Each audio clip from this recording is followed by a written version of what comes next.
কি বিক্রি করতেছেন? আপনার বাড়ি কই? আপনি থাকেন কোথায়?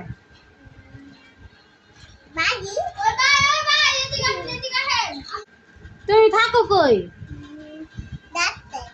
তোমার মা বাবা নাই? মা বাবা মারা গেছে?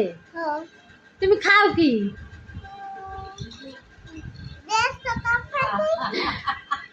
মাল বেচে তারপরে খাও। দেখি কি কি আছে তোমার খেলনা থলিতে।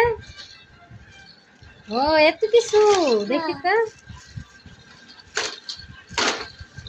খোলো এটা।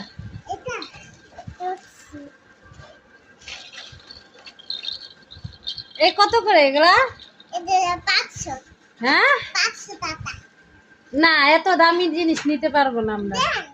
না না নিব না। 2 টাকা? তা 2 টাকা হইলে নিতে পারি। হ্যাঁ, এই নেন 2 টাকা। এইটা আমার মেয়েকে দিব নিয়ে।